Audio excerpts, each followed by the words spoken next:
Dating a lot on Tinder have really made me realise how many guys needs to see psychologist ASAP.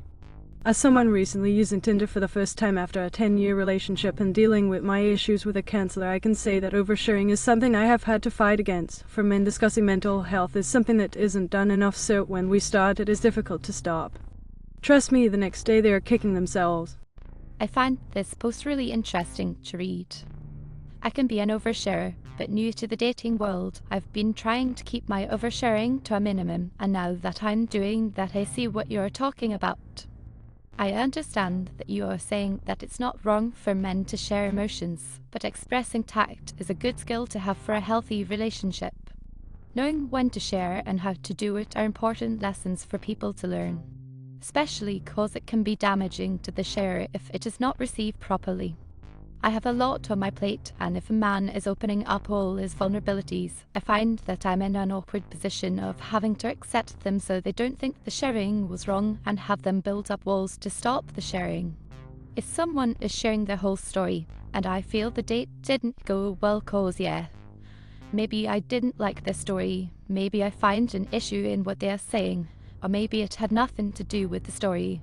Now it's on me to figure out how to tactfully let them know without making them feel like sharing was the problem. I always support open talk about mental health, but it's important to have a listener who can handle what you are telling them. I think what you are saying comes with emotional maturity, which, as people have said, not everyone has. I'm that guy. There's a mental health crisis going on right now, specifically with men. Men are very emotional despite all stereotypes about them. The stereotypical stoic man is part of the problem. Guys don't share their feelings with their bros because their bros don't share feelings with them. So that leads to men relying on girlfriends to share their feelings. What about if there's no girlfriend or relationship? Couple this with how hard it is out there for average guys on Tinder. They still have feelings. And a lot of those feelings come from our dick. It's in our nature.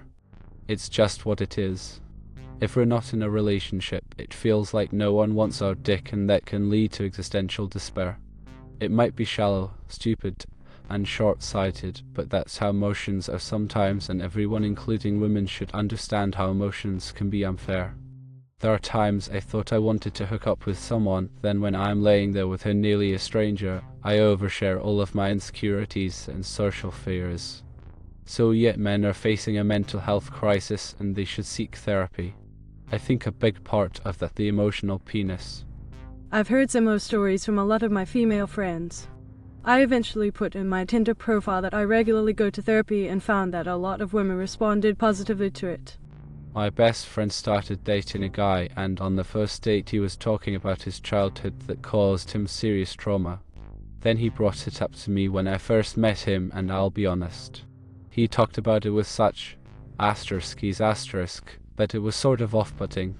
He's been to therapy for it and claims he can just easily open up about it, but sometimes he'd bring it up so often that I'd get the feeling he was looking for sympathy or attention. My own boyfriend grew up in pretty horrible conditions, but he took his time opening up to me about it, which seems more normal than just throwing about the stories all the time. I don't know what to make of it all, but I personally met some real weirdos online dating. Guys who had bad childhoods as well as bad current situations. One of them lived in a motel. I would rather that than some of the emotionally empty guys I have dated. Not going to expose my workplace, but a lot of PPL have been socialised to use their partner as their therapist and have other stigmas about utilising mental health care.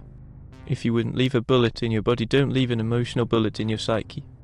I think men do this so that you will feel like they are opening up and you will care for them. It is a big burden to carry. I think maybe 3 months in would be a good time to tell some your past. Not the first meeting. First meeting should be fun and exciting.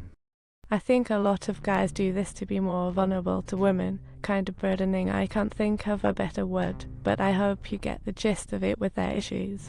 To an extent, it's like love bombing, but not bombarding you with the sweet nothings. More of the look, I'm emotional, sensitive and open. The lack of boundaries is horrendous, but it's also a reflection of low self-esteem and possible anxious attachment styles. Everyone can benefit from therapy.